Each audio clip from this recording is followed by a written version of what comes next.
Hello guys, रेशवा academy पे आप लोगों का तहे दिल से स्वागत है। BEE की क्लासेज में ले रहा हूँ। इसके पहले मैंने आपको जो पढ़ा रखा है उसके बारे में थोड़ा सा डिस्कशन कर दें, क्या क्या पढ़ा रखे हैं। मैं आपको सबसे पहले क्या पढ़ाया था थोड़ा सा मैं रिवाइज करूंगा। मैंने आपको पढ़ाया था चार्ज, मैंने आपको पढ़ाया था चार्ज, आवेश क्या होता है, फिर मैंने बताया था धारा, फिर मैंने धारा के बारे में बोला था, फिर मैंने आपको पावर के बारे में बताया, इलेक्ट्रिकल पावर क्या होता है, फिर मैंने आपको पावर, इसके बाद मैंने आपको ओम्स लॉ बताया था, मैंने आपको रेजिस्टेंस के बारे में बता रखा है, रेजिस्टेंस के नियम क्या क्या होते हैं मैं आपको बता रखा हूं। इतना चीज मैंने आपको पढ़ा रखा है। ठीक, कुछ न्यूमेरिकल्स हैं, मैं एक दिन आऊंगा न्यूमेरिकल्स कराऊंगा कुछ। इन पे छोटे छोटे न्यूमेरिकल्स कभी कभी बन जाते हैं तो इस पे न्यूमेरिकल्स बनाया जाएगा। ठीक, चलते हैं हम अगला टॉपिक पे। आज BEE बेसिक जो आपका इलेक्ट्रिकल इंजीनियरिंग है उसमें फर्स्ट चैप्टर का अभी कुछ टर्म्स आपको मैंने बता रखा है। आज चलेंगे हम अगले टॉपिक पे। क्या मैं आपको बता रहा था, मैंने बोला था आपको कल रेजिस्टेंस, क्या बताया गया था, resistance, temperature coefficient, resistance, temperature coefficient. Hindi में क्या बोलेंगे इसको, हिंदी में बोला जाएगा प्रतिरोध ताप गुणांक, resistance temperature coefficient. Resistance temperature coefficient क्या होता है उसके बारे में आज हम लोग चर्चा करेंगे। ये देखते हैं क्या होता है। देखिए, सबसे पहले थोड़ा सा हम एक चीज जानेंगे, इसके बारे में आप लोगों को भी जानना बहुत आवश्यक है। जैसे अगर मान लीजिए कि हमारे पास, अगर हम तीन टर्म्स ले लें, जैसे कि मान लीजिए, अगर मान लीजिए कि हमारे पास कोई चालक है, ध्यान दीजिएगा बाबू, एक चालक हो सकता है, क्या बोलेंगे इसको, कंडक्टर, या फिर मान लीजिए हमारे पास एक कुचालक है, कुचालक, इसको हम क्या बोलेंगे, इंसुलेटर, या फिर मान लीजिए एक अर्धचालक है। अर्धचालक के बारे में भी आप लोग जानते होंगे,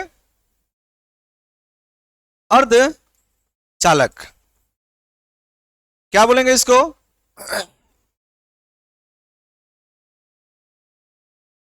अर्धचालक। ठीक है, इंग्लिश में क्या बोलेंगे इसको भाई, सेमी कंडक्टर, सेमी कंडक्टर। तो देखिए, जो हमारा चालक होता है वो आपके इलेक्ट्रिकल के पर्पज से बहुत इंपॉर्टेंट रहेगा। जो हमारा कुचालक रहेगा ये ज्यादा इंपॉर्टेंट नहीं रहेगा। फिर भी इलेक्ट्रिकल में कुछ ऐसे भी चीज आएंगी जो इंसुलेटर से बनाए जाएंगे, बताया जाएगा आपको ट्रिपल में। सेमीकंडक्टर जो होता है या एनालॉग इलेक्ट्रॉनिक जब पढ़ेंगे तो उसमें इसका बहुत बड़ा रोल रहेगा। मैं यहां बताना क्या चाह रहा हूं आपसे, ये बताना चाह रहा हूं कि यदि किसी चालक में, यदि किसी चालक का टेम्परेचर बढ़ा दिया जाए, जरा ध्यान दीजिएगा, यहीं पे आपको सब कुछ समझ लेना है ताकि आगे की चीजों में प्रॉब्लम ना हो।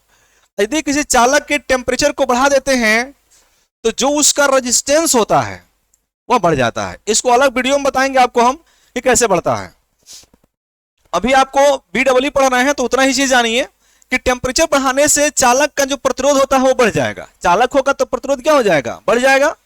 लेकिन वहीं अगर कुचालक की बात किया जाए तो कुचालक में टेम्परेचर बढ़ाने से जो प्रतिरोध होता है वो घटता है।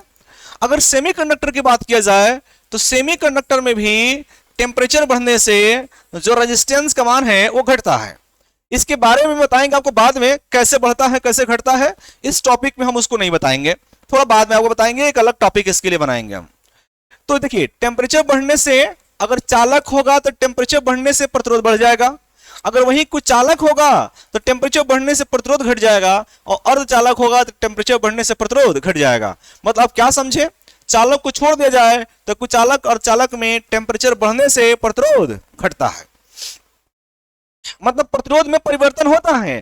कैसे होता है? चालक में बढ़ेगा, कुचालक और अर्धचालक में घटेगा। जरा यहां ध्यान दीजिएगा, थोड़ा सा यहां पर ध्यान दीजिएगा।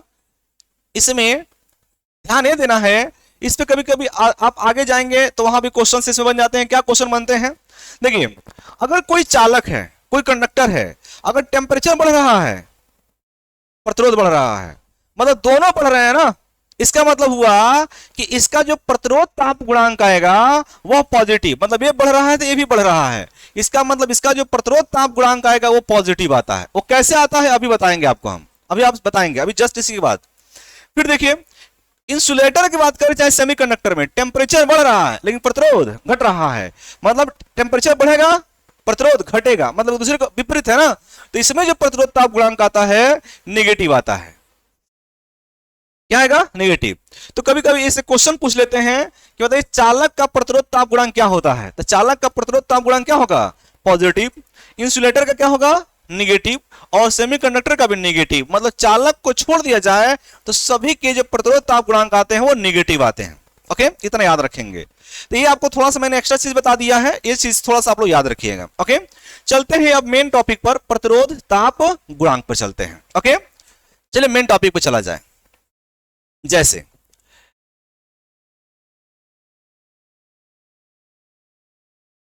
प्रतिरोध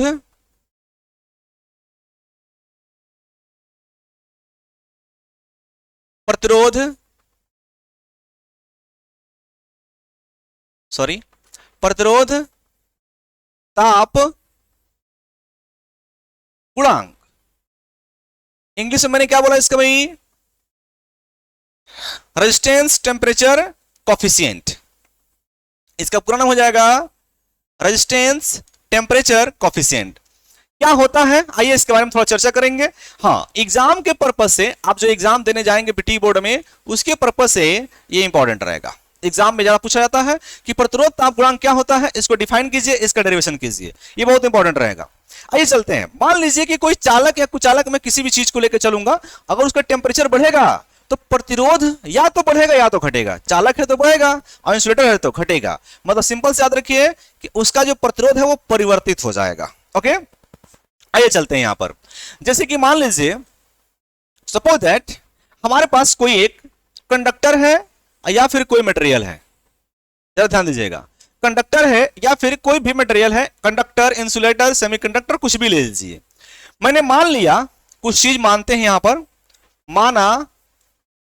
माना कि क्या माना कि अगर इस चालक का चाहे कुचालक का 0 डिग्री सेल्सियस पर, ध्यान दीजिएगा बाबू, यहां पर मैंने मान रखा है 0 डिग्री सेल्सियस। 0 डिग्री सेल्सियस पर जो इसका प्रतिरोध है वो R0 है या R0 है। तो मैंने माना क्या भाई कि R0 क्या चीज है? R0 क्या चीज है? 0 डिग्री सेल्सियस पर उसका प्रतिरोध है, या फिर इसको हम बोलेंगे प्रारंभिक प्रतिरोध है। ओके, तो मैंने मान लिया है कि 0 डिग्री सेल्सियस पर क्या है बाबू? तो 0 डिग्री सेल्सियस पर यह प्रतिरोध है। ओके, फिर मैंने इसका टेम्परेचर बढ़ाया। अगर मैं इसका टेम्परेचर बढ़ा रहा हूं तो प्रतिरोध क्या होगा? बढ़ेगा कि घटेगा? वो कुछ भी हो सकता है, बढ़ भी सकता है और घट भी सकता है, वो डिपेंड करता है चालक है कि कुचालक है, लेकिन परिवर्तित तो होगा। तो मैं उसको मान रहा हूं परिवर्तित होगा। तो टेम्परेचर जो है मैंने 0 डिग्री सेल्सियस, जो 0 डिग्री सेल्सियस था उसको मैंने बढ़ाकर इसके टेम्परेचर को मैंने T डिग्री सेल्सियस कर दिया। अगर T डिग्री सेल्सियस करेंगे तो इसका प्रतिरोध मान लेते हैं कितना हो गया? RT।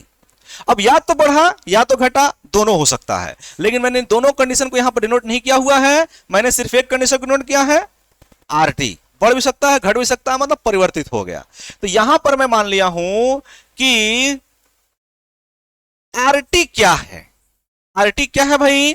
तो RT जो है T डिग्री सेल्सियस पर क्या है? उसका प्रतिरोध है। ध्यान देना बाबू, T डिग्री सेल्सियस पर उसका प्रतिरोध है। ओके, 0 डिग्री सेल्सियस पर प्रतिरोध R0 था, T डिग्री सेल्सियस पर प्रतिरोध कितना हो गया? उसका RT हो गया। मतलब बढ़ गया या फिर घट गया, कुछ भी हो सकता है।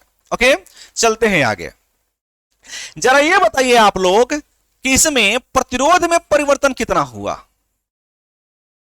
अगर मैं लिखूं इसमें प्रतिरोध में परिवर्तन, प्रतिरोध में परिवर्तन कितने का हुआ, तो सिंपल सी बात है, किसी भी चीज में परिवर्तन निकालते हैं तो अंतिम में से प्रारंभिक को घटा देते हैं। तो प्रतिरोध में कितना परिवर्तन हुआ, तो अंतिम कितना था RT और प्रारंभिक कितना है R0, मतलब प्रतिरोध में परिवर्तन RT माइनस R0 हो जाएगा। अगर मैं बात करूं यहीं पर कि टेम्परेचर में कितना परिवर्तन हुआ, टेम्परेचर में परिवर्तन, सिंपल सा बताओ, टेम्परेचर में परिवर्तन कितना हो जाएगा, वही चीज इसमें भी लिख लो, T डिग्री सेल्सियस से 0 डिग्री सेल्सियस, मतलब मैं लिख सकता हूं T माइनस 0, इतना डिग्री सेल्सियस टेम्परेचर में परिवर्तन हुआ। और ये कौन सा परिवर्तन है, प्रतिरोध में परिवर्तन हुआ। ठीक है, चलो यहां पर एक खास चीज आपको ध्यान देना है, क्या ध्यान देना है, हाँ, RT minus R0 directly proportional to R0 चाहे R0, समीकरण नंबर कौन सा मान लिए हैं, 1।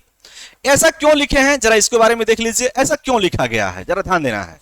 जैसे प्रतिरोध में परिवर्तन जो होता है प्रारंभिक प्रतिरोध के समानुपाती होता है। अब इसका मतलब क्या है, इसका मतलब ध्यान दीजिएगा, जैसे मान लीजिए कि आपके पास एक वायर है, एक वायर है हमारे पास है, इस वायर की जो लंबाई है वो 1 मीटर है। ध्यान दीजिएगा, अगर एक वायर है, इस वायर की लंबाई कितना मीटर है, 1 मीटर है। अब आप खुद सोचिए कि 1 मीटर वायर को अगर खूब खींचा जाए, खूब परिवर्तित किया जाए तो 1 मीटर से 10 मीटर हो सकता है।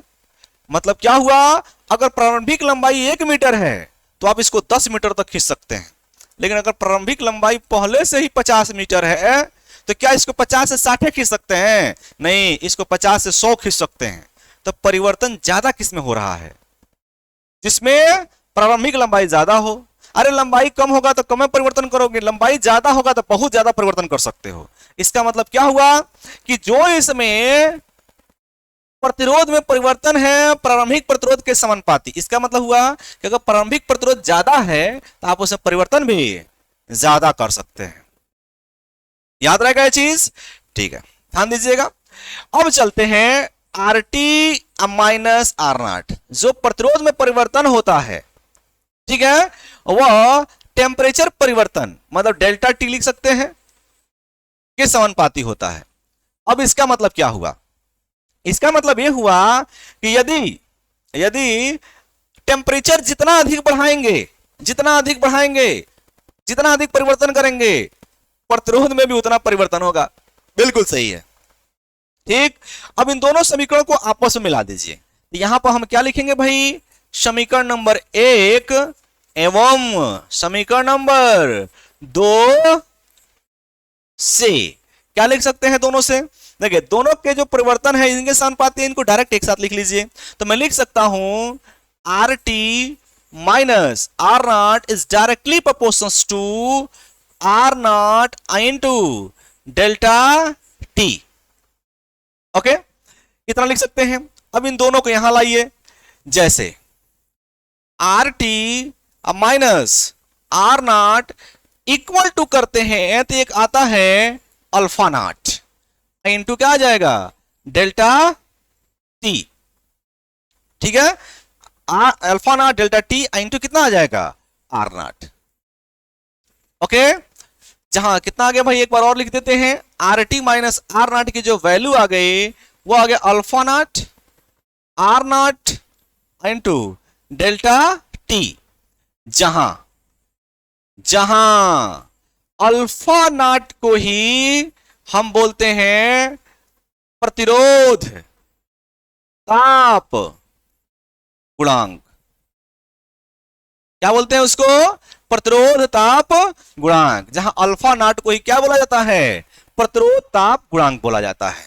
अगर यहां से हम उस चीज को बाहर कर लें तो देखिए क्या आ जाएगा, इसको बाहर कर लीजिए तो अल्फा नॉट की जो वैल्यू आएगी यहां से वो आ जाएगा RT minus R0, RT minus R0 divide by कितना हो जाएगा, R0 इंटू डेल्टा T जी, प्रतिरोध ताप गुणांक का यही फॉर्मूला होता है।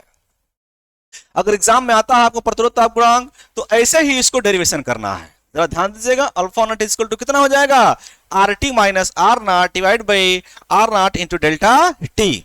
अगर इसको अपने टर्म्स में लिखा जाए, यदि इसको अपने टर्म्स में लिखा जाए तो कैसे लिखेंगे, क्या होता है भाई, प्रतिरोध ताप गुणांक बराबर अल्फा नॉट बराबर क्या होता है, ये दोनों क्या है, ये दोनों हमारे जो हैं रेजिस्टेंस। भाई रेजिस्टेंस में क्या है, परिवर्तन है, रेजिस्टेंस में परिवर्तन है, डिवाइड बाई ला दीजिए। ये क्या है बाबू, तो इसको बोलते हैं हम क्या, प्रारंभिक प्रतिरोध है, प्रारंभिक प्रतिरोध है।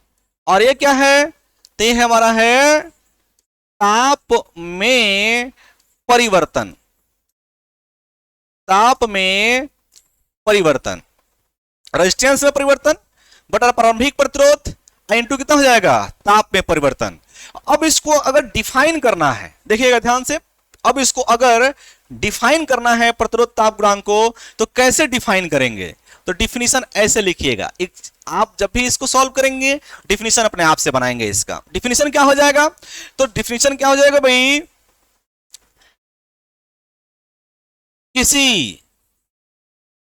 किसी चालक, कोई चालक ले सकते हैं या फिर कुचालक ले सकते हैं, किसी चालक या कुचालक के किसमें परिवर्तन है, ऊपर वाले में देखिए प्रतिरोध में परिवर्तन, किसी चालक या कुचालक के डिफिनीशन ऐसे लिखेंगे, प्रतिरोध में परिवर्तन, परिवर्तन तथा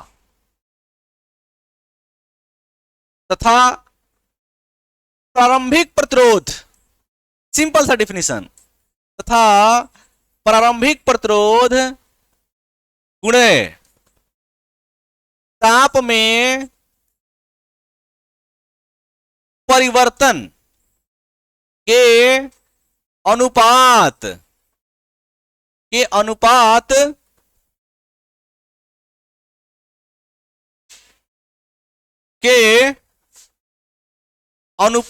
को प्रतिरोध ताप गुणांक कहते हैं, प्रतिरोध ताप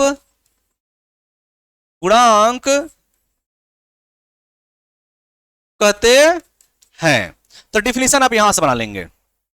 डिफिनीशन कैसे बनाएंगे, किसी चालक या कुचालक के प्रतिरोध में परिवर्तन तथा प्रारंभिक प्रतिरोध गुणे ताप में परिवर्तन के अनुपात को प्रतिरोध ताप गुणांक कहा जाता है। तो ऐसे डिफिनीशन एग्जाम में बनाएंगे आप लोग प्रतिरोध ताप गुणांक के लिए। ओके, ज्यादा टफ है नहीं। प्रारंभिक प्रतिरोध याद रखिएगा आर नॉट, अंतिम प्रतिरोध आर टी मैंने मान रखा है। प्रतिरोध में परिवर्तन प्रारंभिक प्रतिरोध के समानुपाती, ताप परिवर्तन के समानुपाती, दोनों को एक साथ ले लीजिएगा। यहां पर समीकरण 1 और 2 को एक साथ लेंगे, इतना आ जाएगा, इनको बराबर करेंगे तो आएगा अल्फा नॉट, यहां पे आ जाएगा। अल्फा नॉट को साइड में कर लीजिएगा, जो फार्मूला हमारा बनेगा उसी को बोलते हैं प्रतिरोध ताप गुणांक बोलते हैं। ओके, याद रखेंगे, एग्जाम में आएगा तो ऐसे ही आपको लिखना है इसको। अब चलते हैं इसी में, जरा आगे चलते हैं। जैसे अल्फा नॉट की वैल्यू कितनी आई थी, अल्फा नॉट की जो वैल्यू आई थी वो कितनी आई थी, अभी वहां से आप फाइंड किए हैं, R T minus R naught divide by R naught into delta T. ये हमारा एक फार्मूला बना हुआ था, ये फार्मूला बना हुआ था। चलो इसको अब तुम लोग ये काम करो, इसका हम मात्रक निकालेंगे। क्या आएगा मात्रक, टेम्परेचर यहां पर दिखा हुआ है, ये प्रतिरोध है, इसका मात्रक क्या आएगा। तो हम इसकी जरा मात्रक के बारे में बात करें कि अल्फा नॉट का प्रतिरोध ताप गुणांक का जो मात्रक होगा वो क्या होगा, कैसे निकालेंगे जरा ध्यान दो। यहां पर देखो, अल्फा नॉट इक्वल टू, ऊपर क्या है भाई, प्रतिरोध, तो प्रतिरोध में परिवर्तन है। अरे 10 ओम में से 5 ओम जाएगा तो 5 ओम तो बचेगा, मतलब प्रतिरोध में परिवर्तन का जो मात्रक होगा वो ओम ही होगा। अरे 10 ओम में से 5 ओम गया, ओम माइनस ओम, ओम में बचेगा। मतलब ऊपर का बताओ मात्रक क्या हो जाएगा, ऊपर के क्या लिख सकते हैं हम, ऊपर लिख सकते हैं ओम। नीचे आओ, ये भी प्रतिरोध है, इसका मात्रक भी क्या हो जाएगा, ओम। आइए देखो, टेम्परेचर में परिवर्तन है तो इसका क्या हो जाएगा भाई, डिग्री सेल्सियस। ओम से ओम क्या हो जाएंगे, कैंसिल आउट हो जाएंगे। तो अल्फा नॉट की जो वैल्यू आ गई, जो मात्रक आ गया 1/डिग्री सेल्सियस। ओके, या इसको हम क्या बोल सकते हैं, ये ऊपर चला जाएगा तो ऐसे भी बोल सकते हैं, ऐसे भी कभी कभी एग्जाम में देता है प्रति डिग्री सेल्सियस, ऐसे भी एग्जाम में बोल सकते हैं। तो प्रतिरोध ताप गुणांक का जो मात्रक होता है वो क्या होता है, प्रति डिग्री सेल्सियस होता है। इस चीज को आप लोग क्या करेंगे, याद रखेंगे, ये कभी कभी पूछ लेता है। ठीक, देखिए एक और चीज थोड़ा याद रखेंगे आप लोग, क्या याद रखना है कि जो डिग्री सेल्सियस आप लोग कह रहे हैं टेम्परेचर का मात्रक है, टेम्परेचर का जो पहले मात्रक था वो सेंटीग्रेड था, सेंटीग्रेड को कन्वर्ट करके सेल्सियस कर दिया गया। उसी तरह एक ज्योति तीव्रता आती है, तो ज्योति तीव्रता का जो मात्रक होता है, देखिए पहले उसका मात्रक क्या होता था भाई, कैंडल था, सॉरी कैंडिला था, अब उसका मात्रक कैंडल कर दिया गया है। तो ये भी सब चीजें याद रखिएगा, थोड़ा सा प्रोग्रेस हुआ है इस सब चीजों में, तो थोड़ा सा याद रखना पड़ेगा आपको। ठीक है, तो ये हो गया आपका, क्या हो गया भाई, प्रतिरोध ताप गुणांक के फार्मूले हो गए। अब प्रतिरोध ताप गुणांक के लिए या उसका मात्रक हो गया, मात्रक याद रखेंगे 1/डिग्री सेल्सियस, या फिर बोलेंगे हम प्रति डिग्री सेल्सियस। ओके, एग्जाम में अगर आता है तो ऐसे इसको डेरिवेशन करेंगे। ओके, यहां तक नहीं, थोड़ा सा और आगे डेरिवेशन करेंगे, कभी कभी इससे अलग से क्वेश्चन बना देता है, उसको भी देख लेते हैं। जैसे ध्यान दीजिएगा, जैसे हम एक बार और थोड़ा डिस्कशन कर दें इस चीज को, थोड़ा सा डिस्कशन करेंगे यहां पर साइड में, थोड़ा सा डिस्कशन करेंगे। क्या मैंने आपको बताया कि यदि कोई है 0 डिग्री सेल्सियस पर, 0 डिग्री सेल्सियस पर जो इसका प्रतिरोध है वो कितना है, R0 है। अगर मैं इसके प्रतिरोध को देखूं तो टेम्परेचर बढ़ाने से, अगर इसको मैंने T डिग्री सेल्सियस कर दिया था तो इसका जो प्रतिरोध हुआ था वो कितना हो गया था, RT हो गया था। तो यहां पर जो प्रतिरोध ताप गुणांक आया था अल्फा 0 इक्वल टू कितना आया था भाई, RT minus R0 divide by R0 into delta T। इसमें याद क्या रखना है, याद ये रखना है कि जब भी प्रतिरोध ताप गुणांक आएगा इसका मान क्या होता है भाई, इसका मान होता है प्रतिरोध में परिवर्तन, मतलब अंतिम में से प्रारंभिक प्रतिरोध घटा लीजिए डिवाइड बाय प्रारंभिक प्रतिरोध, इनटू होता है टेम्परेचर में परिवर्तन। ये फॉर्मूला याद रखिएगा। ओके, अब हम चलते हैं अगला टॉपिक पे। इसमें अगला टॉपिक हमारा क्या बनता है कि अगर हमारे पास अलग अलग टेम्परेचर हो, यहां पर हम देखेंगे क्या हेडिंग रहेगा हमारा, हेडिंग रहेगा विभिन्न विभिन्न ताप पर, ध्यान दीजिएगा, विभिन्न ताप पर प्रतिरोध, विभिन्न ताप पर प्रतिरोध ताप गुणांक। मतलब हमको करना क्या है भाई, अलग अलग टेम्परेचर पर हमको अब पता करना है कि ताप गुणांक क्या होगा, टेम्परेचर कोफिशिएंट क्या क्या आएगा। तो बहुत आसान है, इसको थोड़ा सा उतना टफ लेके मत चलिए, हम जैसे बता रहे हैं वैसे लेके चलिएगा, आसान है। देखिए जैसे कि मान लीजिए हमारे पास वही कोई यहां पर वायर था, या फिर कोई चालक था, कुछ अलग था, कुछ भी था। अगर इसके टेम्परेचर को, अगर इसके टेम्परेचर को मान लेते हैं कि 0 डिग्री सेल्सियस पर, 0 डिग्री सेल्सियस पर इसका प्रतिरोध कितना था, R0। इसके टेम्परेचर को थोड़ा बढ़ा दिया गया, अब मैंने कर दिया T1 degree Celsius, T1 degree Celsius, तो इसका प्रतिरोध मान लीजिए कि R1 हो गया। अगर इसके टेम्परेचर को और चेंज कर दिया गया, अब कर दिया गया T2 डिग्री सेल्सियस, अब इसका प्रतिरोध कितना हो गया, R2 हो गया। अगर इसके टेम्परेचर को और चेंज कर दिया जाए, अब मान लीजिए T3 डिग्री सेल्सियस कर दिया, तो इसका जो प्रतिरोध हो गया वो कितना हो गया, R3 हो गया। इस तरह ये चेंज आप चाहें तो कर सकते हैं, बहुत चेंज कर सकते हैं। मैं ज्यादा नहीं ले रहा हूं, बस 3 टर्म्स ले रहा हूं, R3 तक मैंने लिया हुआ है कि अगर इसके टेम्परेचर को 0 से T1, T1 से T2, T3 से T4, T4 से T5, मैंने इसके प्रतिरोध को चेंज होते हुए देखा है। टेम्परेचर बढ़ाने पर प्रतिरोध चेंज होंगे। ओके, तो विभिन्न ताप पर प्रतिरोध ताप गुणांक क्या होगा। ओके, उसके लिए ध्यान क्या देना है आपको, एक चीज ध्यान देना है, ध्यान ये देना है, मैं पहले यहां पर नोट लिख दे रहा हूं, यहीं पे एक नोट याद रखना है। नोट क्या याद रखना है, जरा ध्यान दीजिएगा। नोट आपको ये याद रखना है, थोड़ा पेन का कलर चेंज किया जाए इस बार, ठीक है। देखिए नोट क्या याद रखना है कि आप जहां से चलेंगे, नोट याद रखना है, सॉरी, चलिए ठीक है, आप जहां से चलेंगे, जहां से, जहां से चलते हैं, जहां से चलते हैं, वही ताप गुणांक होगा, वही ताप गुणांक होगा।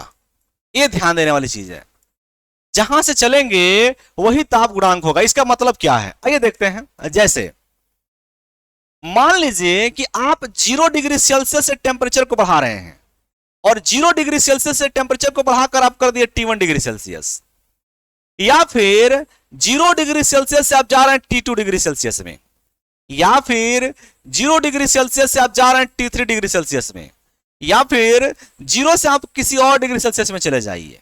ओके, तो जब भी आप 0 से चले, जहां से चलते हैं वही ताप गुणांक होता है। इसका मतलब यह है, अगर 0 से चलेंगे तो उसको हम क्या लिखेंगे, अल्फा 0। यहां से भी देखिए 0 से चल रहे हैं तो अल्फा 0, यहां भी अल्फा 0, यहां भी अल्फा 0, या फिर अल्फा नॉट, याद रहेगा।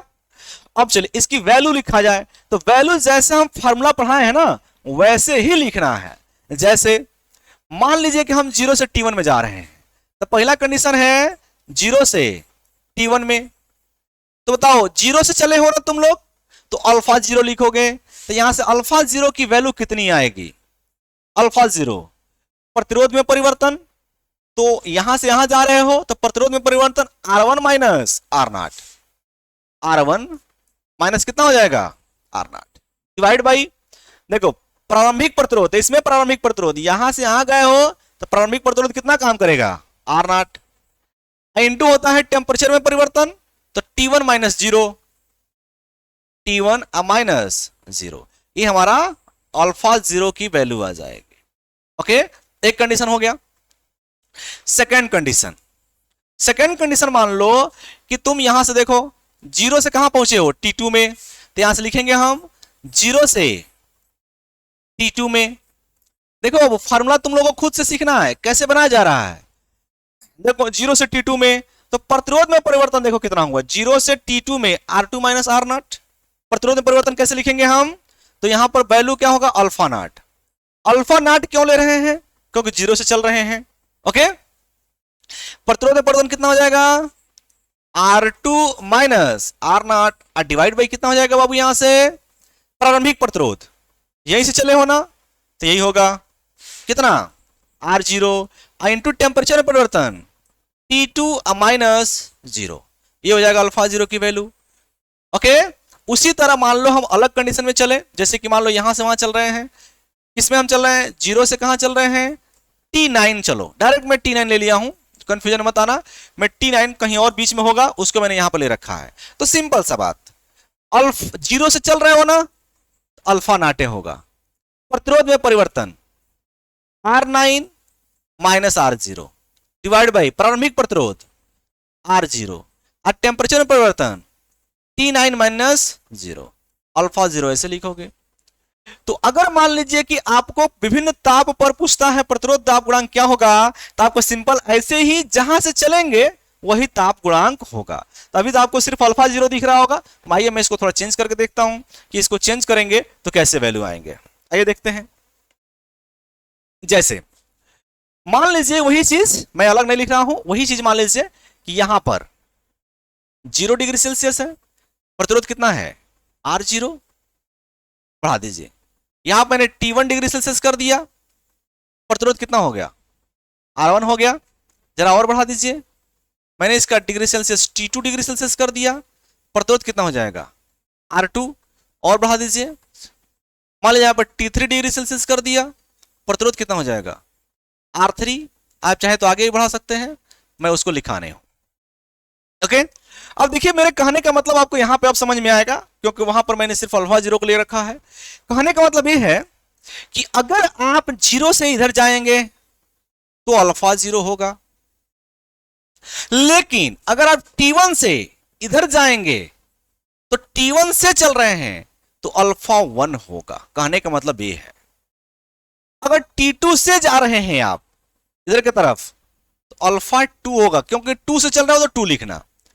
अब उसी तरह तुम ये भी तो कह सकते हो कि यहां से उल्टा आ रहे हो, ये टेम्परेचर बढ़ रहा है उधर घट रहा है, तो देखो क्या होगा, जरा ध्यान देने वाली चीज, इसमें लड़के कंफ्यूजन में आ जाते हैं, जरा ध्यान देना। मैंने क्या बोला, अब जहां से चलेंगे वही टेम्परेचर कॉफिशिएंट होगा। तो देखो यहां से चले हैं तो अल्फा 0, अगर यहां से वापस आ रहे हैं तो जहां से वापस आ रहे हैं वही इसका मान होगा, तो वो अल्फा 1 इधर भी हो सकता है।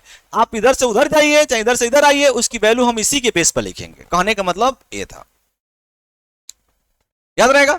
अब चलो इसकी वैल्यू लिखते हैं, और भी बहुत से हो सकते हैं, अल्फा 1 से इधर बहुत जा सकते हैं, उधर से इधर आ सकते हैं, कहीं से भी जाइए।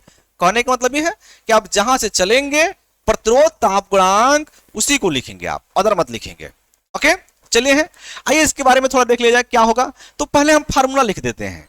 अभी क्या मैंने लिखा था भाई, अल्फा नॉट की value R T minus R naught divide by कितना था, R naught into delta T, मतलब प्रतिरोध में परिवर्तन, प्रारंभिक प्रतिरोध, ताप में परिवर्तन, उसी के आधार पर लिखो ना यार, कुछ भी लिखो। मैं लिख रहा हूं यहां पर पहला अल्फा नॉट की वैल्यू बताओ कितना होगा। अल्फा नॉट यहां से यहां जा रहे हो तो प्रतिरोध में परिवर्तन कितना हो जाएगा, R1 माइनस आर नॉट, प्रारंभिक प्रतिरोध आर नॉट, और टेम्परेचर में परिवर्तन T1 माइनस 0, अल्फा 0 की वैल्यू आ जाएगी। ओके चलो सेकेंड, चलो अल्फा 1 लिखा जाए। अल्फा 1 देखो उधर भी गए हैं इधर भी आए हैं, एज और विस कोई लिख सकते हो, दोनों में से कोई एक लिख लो, चलो दोनों लिख लेते हैं। पहले इसको लिखो, यहां से वहां गए हो ना, पहले इसको लिखो। तो अल्फा 1 कितना लिख सकते हो, अल्फा 1, तो अल्फा 1 प्रतिरोध में परिवर्तन कितना होगा, R2 माइनस R1, प्रतिरोध में परिवर्तन हो गया। प्रारंभिक प्रतिरोध देखना, इनके लिए प्रारंभिक प्रतिरोध ये काम करेगा तो कितना हो जाएगा R1, और टेम्परेचर में परिवर्तन कितना हो जाएगा, इधर से उधर जा रहे हैं तो T2 minus T1, T2 minus T1, alpha 1 की वैल्यू इतना हो जाएगा। देखो अब ऐसे पढ़ाई करो ना कि हर एक चीज उससे सॉल्व हो सके, ऐसा मत पढ़ाई करो कि सिर्फ फार्मूला याद कर लो तुम्हारे लिए वही काफी है। ऐसे पढ़ाई करो कि उससे कई क्वेश्चन सॉल्व कर सके, जितने भी क्वेश्चन आए वो सॉल्व कर सके, इसके रियलिटी को समझो। आगे देखो, अगर मान लो कि यहीं पर मुझे, अगर मैं इधर से इधर आ रहा हूं तो इसके लिए अल्फा 1 कितना होगा, यहां से इधर वापस आ रहे हैं, ध्यान देना। तो कोई बात नहीं, हम जैसे पढ़ रहे थे वैसे ही पढ़ेंगे। अल्फा 1 इक्वल टू, यहां से इधर आ रहे हो तो प्रतिरोध में परिवर्तन, तो देखो यहां से इधर आ रहे हो ना तो प्रतिरोध में परिवर्तन आर नॉट माइनस R1 होगा। इस बार कितना हो जाएगा, आर नॉट माइनस R1 बटा प्रारंभिक प्रतिरोध। तो तुम जब यहां से इधर आ रहे हो तो प्रारंभिक प्रतिरोध कौन काम करेगा, R1 काम करेगा। ओके तो प्रारंभिक प्रतिरोध कितना हो जाएगा यहां पर, R1, और टेम्परेचर में परिवर्तन कितना हो जाएगा, यहां से इधर आए हो तो 0 माइनस T1 करना, 0 माइनस कितना हो जाएगा T1। तो अल्फा 1 की वैल्यू ये भी सही है और ये भी सही है। डिपेंड, देखो याद मत कर लिया करो, कुछ लड़के क्या करते हैं इसको रट्टा मार लेते हैं। क्या रट्टा मार लेते हैं, alpha 1 equal to R2 minus R1 T2 minus T1। No, ऐसे याद मत किया करो, इसको समझो कैसे हम सॉल्व कर रहे हैं।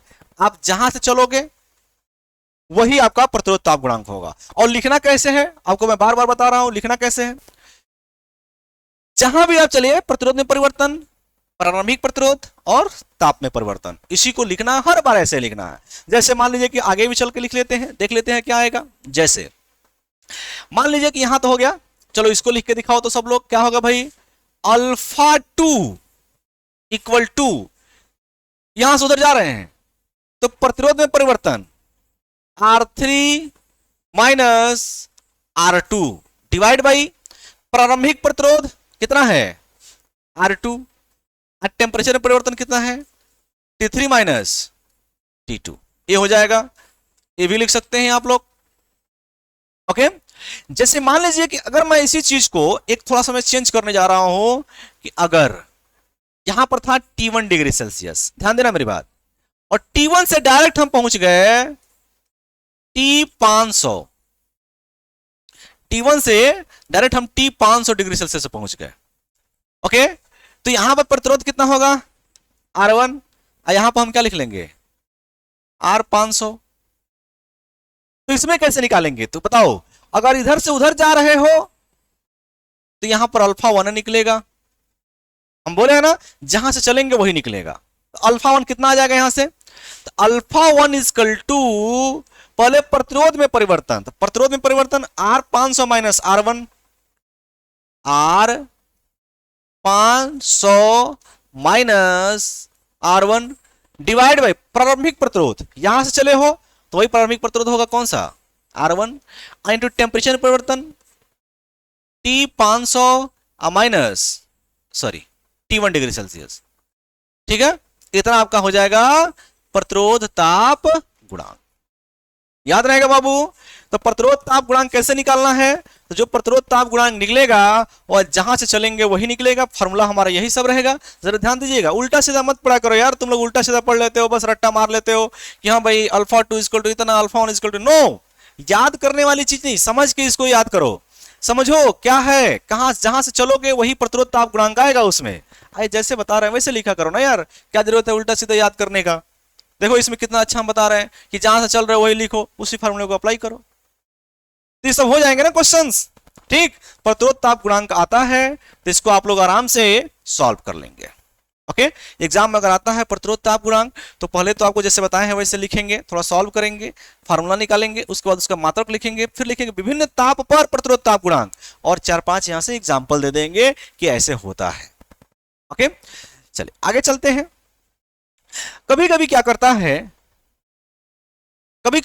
है इसमें कि एक क्वेश्चन पूछ देता है। क्या क्वेश्चन पूछता है, क्वेश्चन आ जाता है कभी कभी कि अल्फा 0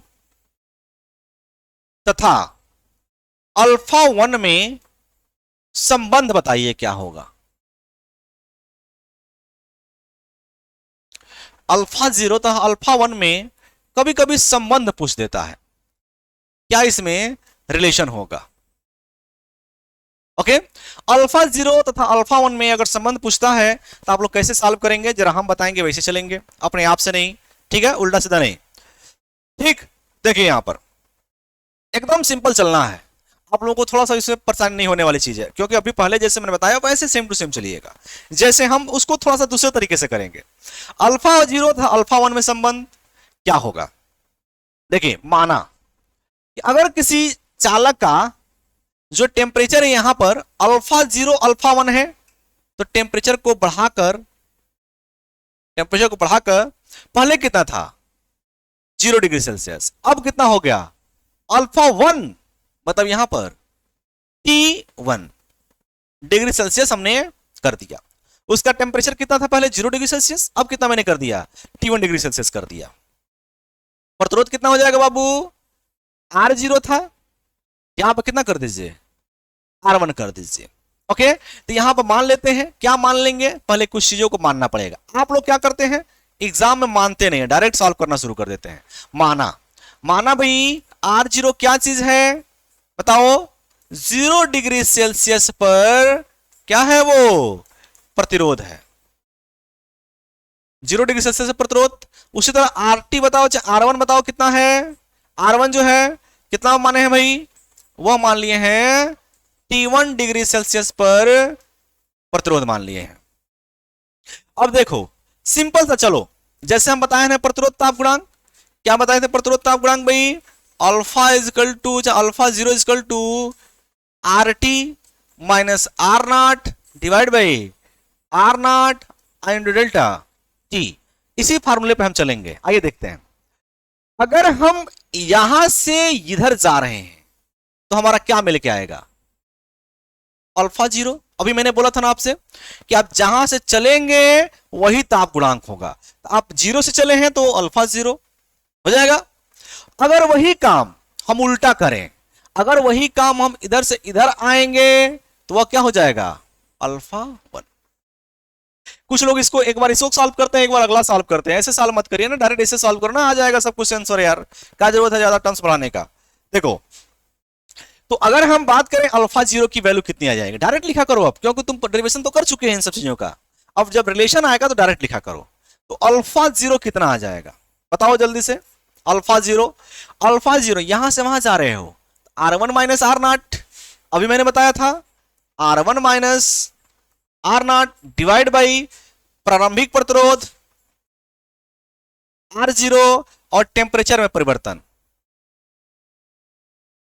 ओके कितना हो जाएगा T1 माइनस जीरो, यही आएगा ना, T1 माइनस जीरो आएगा। ओके अब इसको थोड़ा सॉल्व कर लो, कितना आ जाएगा देखो यहां से लिख सकते हो क्या, R1 minus R zero divide by कितना हो जाएगा आर जीरो, टू हो जाएगा कितना T1, इसको मल्टीप्लाई कर दो इधर, कितना आ जाएगा alpha zero R zero to कितना आ जाएगा T1 इक्वल टू कितना आ जाएगा R1 माइनस आर नॉट, यहां से R1 निकाल लो, R1 क्या आ जाएगा यहां से देख लो, अगर मैं R1 यहां से फाइंड करूं तो इधर आ जाएंगे, क्या आ जाएगा आर नॉट प्लस इधर आ जाएंगे ना R naught alpha naught to कितना आ जाएगा T1, यहां से आर नॉट कॉमन ले लो, आर नॉट कॉमन ले लो, कितना बचेगा 1 plus alpha not into T1, किसकी वैल्यू आ गई R1 का। ओके अभी इसको मान लो कौन सा समीकरण नंबर एक मान लो, ये हो गया। अब सेम टू सेम यही प्रोसेस इसके लिए करो अल्फा वन के लिए, अल्फा वन देखो कहां है यहां पर है, तो अल्फा वन की वैल्यू कितनी आ जाएगी यहां से, तो अल्फा वन यहां से इधर आ रहे हो ना, तो बताओ प्रतिरोध में परिवर्तन यहां से इधर आ रहे हो तो R naught minus R one होगा, ये ध्यान देने वाली चीज है। बट अब प्रारंभिक प्रतिरोध यहां से इधर आ रहे हो तो ये रहेगा प्रारंभिक प्रतिरोध, इंटू टेम्परेचर में परिवर्तन, तो टेम्परेचर देखो इधर से इधर आ रहे हो तो जीरो माइनस T1 होगा, जीरो माइनस T1, ये ध्यान देने वाली चीज है। ओके चलो इसको भी मल्टीप्लाई करो, इधर डायरेक्ट मल्टीप्लाई कर रहे हैं हम, तो ये माइनस माइनस कर देगा यहां पर, alpha one into R one equal to क्या आ जाएगा यहां से R not sorry into T1 भी आएगा, T1 भी आएगा ये वाला, ये हो जाएगा आर नॉट माइनस कितना हो जाएगा R1, यहां से भी R1 निकाल लो, तो R1 निकालने के लिए इसको उधर ले जाओ, इसको इधर लाओ, चाहे उसी को इधर लेते आओ, इस R1 को इधर लेते आओ, तो क्या हो जाएगा R1 minus alpha one R1 T1 equal to क्या आ जाएगा आर नॉट, इसमें से R1 कॉमन ले लो, जब R1 कॉमन लोगे तो जब R1 कॉमन लोगे तो क्या बचेगा 1 माइनस, यहां पर देखो 1 minus alpha one into T1 equal to क्या आ गया। ओके मैंने क्या किया यहां से भाई, इसमें से और इसमें से R1 कॉमन, क्यों कॉमन ले रहे हैं, क्योंकि यहां भी R1 है यहां भी R1 है, इसलिए कॉमन ले रहे हैं, चाहे तो अब नहीं लें आर नॉट भी कॉमन लेके यहां पे काम चला सकते हैं, जैसे मर्जी वैसे करिए, दोनों तरीके से सॉल्व हो जाएगा। इसमें से R1 मैंने कॉमन ले रखा है, कुछ गलत तो नहीं हुआ भाई, देख लो एक बार, इधर मैंने R1 को लाया प्लस हो गया माइनस, ठीक है सही है। अब यहां से R1 तुम लिख लो, R1 की वैल्यू कितनी आ जाएगी R naught divide by 1 minus alpha one T1, समीकरण नंबर कौन सा 2। अब मैं क्या लिखूंगा दोनों को लेके एक साथ, दोनों को लेके एक साथ ये लिखा जाएगा कि समीकरण नंबर 1 और 2 से देखिए तो इधर भी R1 है इधर भी R1 है, मतलब दोनों R1 की वैल्यू है तो उसको बराबर कर सकते हैं, क्या कर सकते हैं भाई बराबर। ओके आइए दोनों को बराबर कर दीजिए, तो हम क्या लिखेंगे समीकरण नंबर 1 एवं 2 से, समीकरण नंबर 1 और 2 से दोनों में R1 की वैल्यू है, दोनों को बराबर कर दीजिए। जब बराबर करेंगे तो क्या आ जाएगा यहां से देख लो, इसमें क्या है आर नॉट, यहां पर देख लो ये वाला आर नॉट, कितना हो जाएगा 1 plus alpha not into T1 into कितना आ जाएगा T1 इक्वल टू, इसमें देख लो R1 की वैल्यू कितनी है R naught divide by 1 minus alpha one और T1, तो आर नॉट से आर नॉट क्या हो जाएगा कैंसिल आउट हो गया। ओके अब इसको मल्टीप्लाई करा सकते हैं, इसमें इसको मल्टीप्लाई करा दीजिए, तो मल्टीप्लाई करा देंगे तो कितना आ जाएगा देख लीजिए, यहां देखिए जब इसको मल्टीप्लाई कराएंगे तो पहले इसको मल्टीप्लाई करा रहे इसमें, तो 1 plus alpha not into T1, पहले 1 का मल्टीप्लाई कराए फिर इसका कराइए माइनस, अल्फा वन T1 इसमें हो गया, फिर minus alpha naught alpha one into जाएगा T1 स्क्वायर इक्वल टू 1, उधर 1 बचेगा ना। अब 1 से 1 क्या कर दीजिए, कैंसिल आउट कर दीजिए, 1 से 1 क्या हो गया, कैंसिल आउट हो गया। अब देखिए इसमें से अल्फा 0 अल्फा 1 T1 T2 सब में है, तो देखिए सब में T1 में, देखिए T1 यहां से निकाल दीजिए, यहां से निकाल दीजिए और यहां से निकाल दीजिए, एक T1 खत्म हो गया, जाके उधर 0 हो जाएगा, 1 1 0 हो गया। क्या हुआ भाई, बाउंस कर रखा तुम लोगों को? चलो थोड़ा इसको और अच्छे से लेके चलते हैं, नहीं तो बच्चों में डिप्लोमा वाले बच्चे हैं जो हाई स्कूल वाले हैं थोड़ा परेशान हो जाते हैं। डायरेक्ट मैंने कर दिया, गलती कर दिया। चलो मल्टीप्लाई कराओ पहले इसका, पहले 1 का मल्टीप्लाई कराओ दोनों में, क्या आएगा 1 प्लस अल्फा नॉट T1, 1 का मल्टीप्लाई, फिर इसका मल्टीप्लाई कराओ माइनस, पहले जाएगा इसमें मल्टीप्लाई होगा तो अल्फा 1 T1, अब इसका मल्टीप्लाई इसमें कराओ तो माइनस माइनस माइनस हो जाएगा, alpha naught alpha 1 T1 square equal to 1, इतना आएगा। चलो एक काम करो, A1 है उधर लेके जाओ, ये देखो कितना आ गया, alpha naught T1 minus alpha naught T1, कहीं गड़बड़ हो रहा है क्या, रुक जाओ कहीं गड़बड़ हो गया।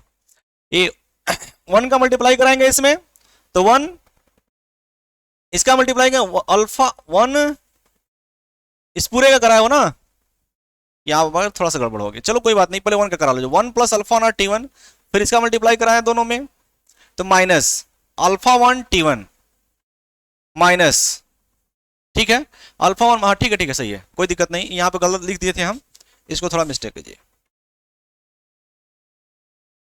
चलिए आइए देखते हैं, अब इस 1 को उधर ले आएंगे तो यहाँ पर जाएगा अल्फा नॉट T1 माइनस, ये अल्फा 1 है ना, मैंने अल्फा नॉट लिख दिया था T1, अब minus alpha naught alpha 1 T1 square equal to 1 minus 1, 1 उधर चला गया, इसकी वैल्यू डायरेक्ट लिख दे रहे हैं। अब हम सॉल्व नहीं करेंगे इसको, डायरेक्ट 0 हो गया।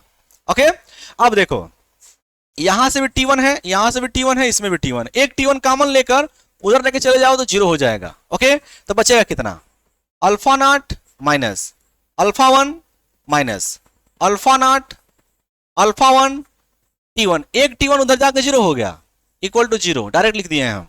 ओके अब देखो इनमें से और इनमें से, इस भाई साहब में से और इस भाई साहब में से, अच्छा इस भाई साहब में से किसी में से एक कोई कॉमन ले लो और एक को उस साइड में लेके चले जाओ, तो मैं लिख सकता हूं यहां पर अल्फा नॉट, ये माइनस क्या आ जाएगा, यहां से अल्फा 1 कॉमन ले लो, क्या बचेगा 1 अब प्लस ये माइनस कॉमन लोगे ना, 1 plus alpha naught T1। Okay अब यहां से इसको उधर लेके चले जाओ और डायरेक्ट अल्फा 1, डायरेक्ट चलो यार लिख ही लो, 1 plus alpha naught T1 equal to क्या आ जाएगा अल्फा नॉट, तो यहां से अल्फा 1 की वैल्यू कितनी आ गई, alpha not divide by 1 plus alpha not into T1,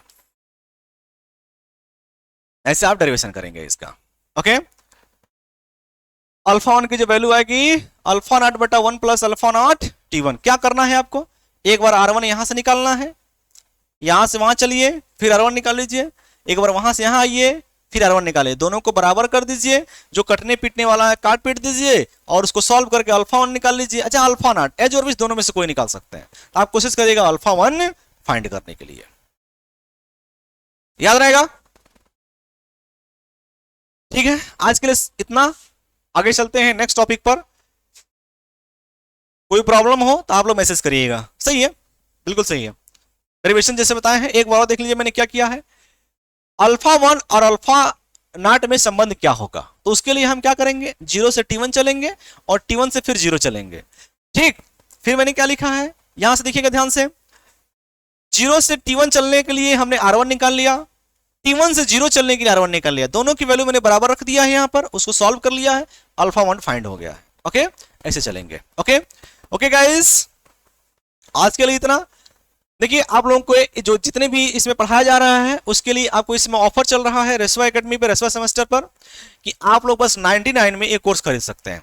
तो आप लोग जरूर जाइए। और 99 में बहुत कम अभी इसका पैसा है, अभी कुछ समय बाद इसके पैसे बढ़ जाएंगे। ठीक, तो आप लोग जल्द से जल्द इसको सब्सक्रिप्शन ले लीजिए। Okay, thank you.